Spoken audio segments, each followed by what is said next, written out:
लोकसभा चुनाव 2024 खत्म हो चुके हैं और अगर हम उत्तर प्रदेश की बात करें तो 10 सीटों पर विधानसभा के उपचुनाव होने हैं।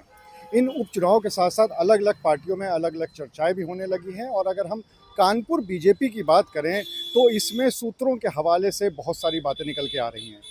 जो सबसे पहली बात हमारे सूत्र बता रहे हैं वो ये है कि कानपुर बीजेपी के अंदर आक्रोश भी है और मायूसी भी। आक्रोश इस बात का कि जो लोग दूसरे दलों को छोड़कर बीजेपी में आए हैं उनको संगठन ज़्यादा तवज्जो दे रहा है, उनकी ज़्यादा बात मानी जा रही है, जबकि वो नेता और कार्यकर्ता जो कि 20-20 सालों से या 30-30 सालों से पार्टी के अंदर काम कर रहे हैं उनको इतनी तवज्जो नहीं मिल रही है। इस बात से कहीं ना कहीं जो नेता हैं, जो कार्यकर्ता हैं, उनमें आक्रोश भी है और मायूसी इस बात की कि इतना लंबा समय बीजेपी में देने के बाद अब वो स्थिति आई है कि जो दूसरे दलों के लोग आ रहे हैं उनको ज़्यादा प्राथमिकता भी दी जाती है, उनकी बात ज़्यादा सुनी भी जाती है। जो 2 महीने पुराने आए थे उनकी बात ज़्यादा सुनी जाती है, लेकिन जो 20 सालों से हैं उनकी बात पे ध्यान नहीं दिया जा रहा है। दूसरी बात हमारे बीजेपी के सूत्र ये भी बता रहे हैं कि सबसे बड़ी बात यह है कि बीजेपी में एसी कल्चर बहुत प्रभावी हो गया है। यानी कि जो बड़े पदों पर बैठे हुए नेता हैं कानपुर के अंदर, वो कहीं पे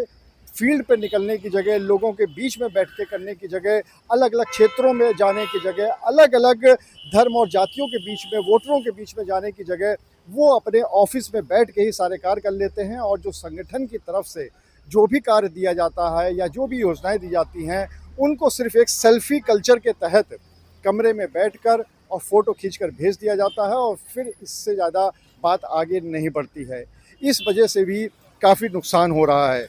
तीसरी बात, ये सब बातें इसलिए भी निकल के आ रही हैं क्योंकि सीसामऊ में उपचुनाव होने हैं और इस उपचुनाव के लिए बीजेपी की तरफ से बहुत से ऐसे कैंडिडेट्स हैं जो कि तैयारी कर रहे हैं और ये वो कैंडिडेट्स हैं जिनका काफ़ी एक लंबा समय बीजेपी के अंदर गुजरा है। लेकिन अभी तक इस बात पे चर्चा शुरू हो गई है कि क्या इस पे उन लोगों को तवज्जो मिलेगी जो कि संगठन में मजबूती से रहे हैं और या फिर किसी नए चेहरे को एक बार फिर से दांव पे लगाया जाएगा। चौथी बात जो सामने आ रही है वो ये आ रही है कि जो भी लोग यहाँ पर संगठन में हैं वो अपनी बात को कहने में सक्षम नहीं हो पा रहे क्योंकि उनकी बात सुनी नहीं जा रही है।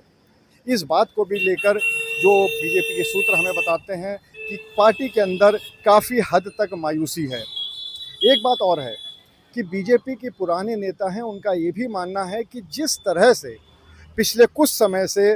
विपक्ष हमलावर हो गया है और भले ही वो जो भी बात कहता हो वो सही हो या गलत हो, लेकिन वो इतनी मजबूती के साथ कह रहा है कि उस तरह की हमलावर वाली राजनीति बीजेपी के नेताओं के अंदर ख़त्म होती जा रही है।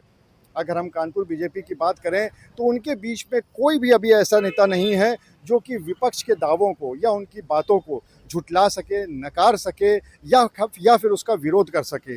हर एक जो नेता हैं, जो बड़े विधायक हैं, वो अपने अपने क्षेत्रों में लगे हुए हैं और पार्टी संगठन के तौर पर अगर देखा जाए तो ऐसे कोई नेता या संगठन में बैठे हुए लोग ऐसे नहीं हैं जो कि विपक्ष के मजबूती से जवाब दे सकें। हमारे सूत्र जो कि बीजेपी के अंदर हैं उन्होंने ये भी बताया कि जिस तरह के अभी संसद के अंदर राहुल गांधी के माइक को बंद करने की बात आ रही थी तो उसमें भी ये बात निकल आई थी कि इसमें जो टेक्निकल चीज़ है उसको यहाँ के नेताओं को जनता के बीच में जाना चाहिए, जनता के लोगों को बताना चाहिए कि इसमें क्या सच है क्या झूठ है। इसी तरह से चुनाव में जो आरक्षण को ख़त्म करने की बात थी उस पर बीजेपी के नेताओं के द्वारा ये कहा गया था कि ये विपक्ष के द्वारा फैलाया गया झूठ है और जिसमें मासूम जनता फंस गई।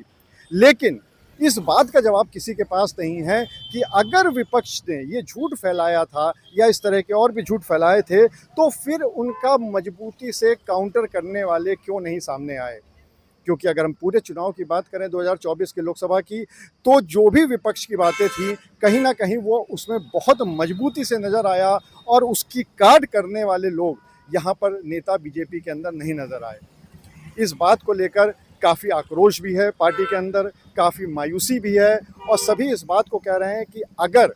यही हाल चलता रहा तो शायद 2027 के चुनाव में भी काफ़ी दिक्कतों का सामना बीजेपी को करना पड़ सकता है। और 2027 ही क्यों, उससे पहले 10 विधानसभा सीटों पर चुनाव होने हैं जिसमें कानपुर की भी एक सीट है और अब देखने वाली बात ये होगी कि क्या 2024 से सबक लेते हुए यहाँ के नेता अपनी रणनीति को बदलते हैं और या फिर वही ढाक के 3 पात रहता है।